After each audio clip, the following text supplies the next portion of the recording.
Video کو like کر کے آگے شیئر ضرور کر دینا۔ آسان طریقہ ہے۔ لوگ عید کی نماز کو بہت مشکل سمجھتے ہیں اور سوچتے ہیں کہ کیسے پڑھیں۔ آسان سی بات ہے، ہم نے 2 رکعت نماز پڑھنی ہے اور اس کی نیت اس طرح کرنی ہے۔ نیت کی میں نے نماز عید الفطر واجب ادا کرنے کی، واسطے اللہ کے، منہ میرا کعبہ شریف کی طرف، پیچھے اس امام کے 6 تکبیروں کے ساتھ۔ اگر آپ اس طرح نہ کہہ سکیں، زبان سے نہیں ادا کر سکیں، تو آپ صرف دل میں یہ نیت کریں، دل میں سوچ لیں کہ میں اللہ کے لیے عید کی نماز پڑھ رہا ہوں، بس اتنا کافی ہے۔ اس لیے کہ الفاظ کے اتار چڑھاؤ کے محتاج بندے ہیں، اللہ رب العزت تو دل کے جذبات کو بھی جانتا ہے۔ دل میں جذبات بعد میں پیدا ہوتے ہیں، وہ علیم بذات الصدور پہلے جانتا ہے کہ آپ کے دل میں جذبات کیا پیدا ہوتے ہیں۔ اور دل میں صرف سوچ لیں کہ ہم اللہ تیرے لیے عید کی نماز ادا کر رہے ہیں اور ہم نے اس کی نیت کی ہے۔ اس کے بعد جو ہے تکبیر تحریمہ ہوگی، یعنی امام جو ہے وہ کانوں کی لو تک ہاتھ اٹھا کر کے تکبیر کہے گا، جو پہلی تکبیر ہوتی ہے۔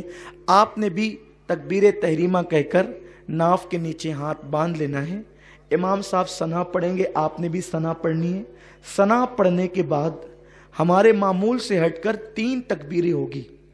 ان 3 تکبیروں میں ہم نے کرنا یہ ہے کہ پہلی تکبیر میں کانوں کی لو تک ہاتھ لے جانا ہے اور چھوڑ دینا ہے، اور دوسری تکبیر میں بھی کانوں کی لو تک ہاتھ لے جا کر چھوڑ دینا ہے، اور تیسری تکبیر میں کانوں کی لو تک ہاتھ لے جا کر ہاتھ کو باندھ لینا ہے۔ 2 تکبیروں میں ہاتھ چھوڑ دینا ہے اور تیسری تکبیر میں ہاتھ کو باندھ لینا ہے۔ اس کے بعد قرات ہوگی، رکوع سجود ہوں گے، پھر دوسری رکعت کے لیے ہم کھڑے ہوں گے تو قرات ہوگی، اور جب قرات مکمل ہو جائے گی تو اب 4 تکبیریں ہوں گی۔ حالانکہ اصل میں وہ 3 ہی تکبیریں، لیکن آپ کو سمجھانے کے لیے 4 تکبیریں ہوگی۔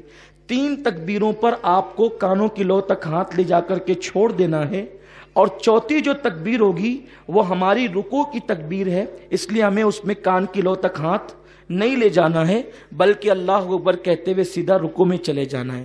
آسان سی چیز ہے کہ پہلی رکعت میں بھی 3 تکبیریں ہیں اور دوسری رکعت میں بھی 3 تکبیریں ہیں جو زیادہ ہیں، لیکن پہلی رکعت میں قرات سے پہلے 3 تکبیریں ہیں اور دوسری رکعت میں قرات کے بعد 3 تکبیریں ہیں، اور پہلی رکعت میں 2 مرتبہ ہاتھ اٹھا کر کے چھوڑ دینا ہے، تیسری میں باندھ لینا ہے، اور دوسری رکعت میں تینوں تکبیروں پہ ہاتھ چھوڑ دینا ہے، اور جو چوتھی تکبیر ہے وہ رکوع کی ہمارے معمول کی تکبیر ہے، اس میں ہم نے رکوع میں چلا جانا ہے۔ پھر اس کے بعد جیسے ہم نماز ادا کرتے ہیں اپنے معمول کے مطابق ہم نماز ادا کریں گے۔